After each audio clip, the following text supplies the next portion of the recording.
Biker movie చూశానన్న నేను. మూవీలో racing చేసినప్పుడు ఏమన్నా యాక్సిడెంట్స్ ఏమన్నా అయ్యాయన్న మీకు? నాకు అవ్వలేదు కానీ కొంతమంది స్టంట్మెన్స్కి, కొంతమంది రియల్ రేసర్స్కి ఒకళ్ళకి అది నిజంగానే అయింది. కానీ అప్పుడు ఆ రేస్ అయినప్పుడు ఆ, అంటే ఇది ఇప్పుడు దాకా చెప్పినట్లేము. సో ఒక చిన్న యాక్సిడెంట్ జరిగింది అక్కడ ఇండోనేషియాలో. జరిగితే వాళ్ళ కాళ్ళు ఫ్రాక్చర్ అయ్యి ఇంకో 6 months బెడ్ రెస్ట్ అన్నారు. సో హాస్పిటల్కి తీసుకెళ్ళారు. తీసుకెళ్తే వాళ్ళ ఫాదర్ వచ్చారు. ఫాదర్ మామూలుగా వస్తే ఏంటి ఇట్లాంటి మీరు ఎలా చేస్తారు అని అరుస్తామని ఎక్స్పెక్ట్ చేస్తాం కదా. వాళ్ళ ఫాదర్ ఎంత క్యాజువల్గా వచ్చారంటే, ఓ యాక్సిడెంట్ అయిందా, 6 monthsలో నడిచేసి మళ్ళీ నడిపేస్తాడండి, మీరేం టెన్షన్ పడకండి అని ఆయన మాకు చెప్తున్నాడు.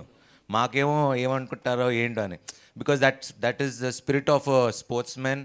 అండ్ ఒక వాళ్ళ ఫాదర్ కూడా the way he saw accident as it is like ఇది పార్ట్ ఆఫ్ ద స్పోర్ట్ అని తను మాకు ధైర్యం ఇచ్చేయలేడు.